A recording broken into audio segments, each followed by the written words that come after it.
बिस्मिल्लाहिर्रहमानिर्रहीम। मेरे पाकिस्तानियों, कल 11 बजे मैं लिबर्टी चौक से अपनी हकीकी आज़ादी की तहरीक का आगाज़ कर रहा हूँ। मैं चाहता हूँ आप सब इसमें शामिल हो। ये कोई सियासत के लिए कोई तहरीक नहीं है, ये कोई ज़ाती मफादात के लिए नहीं है, कोई गवर्नमेंट गिराने या लाने के लिए नहीं है। ये मुल्क को हकीकी तौर पे आज़ाद करने के लिए। ये जब से पाकिस्तान बना है, जो तहरीक पाकिस्तान थी जिसमें हमने अंग्रेज़ों से आज़ादी ली थी, ये अब उसके बाद हकीकी आज़ादी की तहरीक, उतनी बड़ी तहरीक अब शुरू है। इसका मकसद क्या है?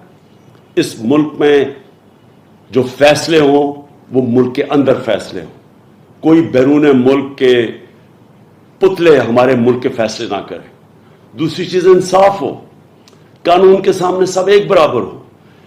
इंसाफ से इंसानों को आजाद किया जाए, इंसाफ दे के इस मुल्क के अंदर खुशहाली लाई जाए, क्योंकि इंसाफ के बाद ही खुशहाली आती है।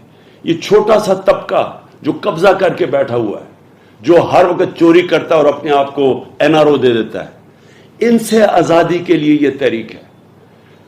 इंशाअल्लाह हम कल निकलेंगे सुबह 11 बजे और ये तहरीक चलेगी। ये तब तक नहीं रुकेगी जब तक हम इस मुल्क को हकीकी तौर पे आज़ाद नहीं करते, और वो तब होगा जब एक अवाम फैसला करेगी साफ और शफाफ इलेक्शन से कि किसको इस मुल्क की क़यादत करनी चाहिए।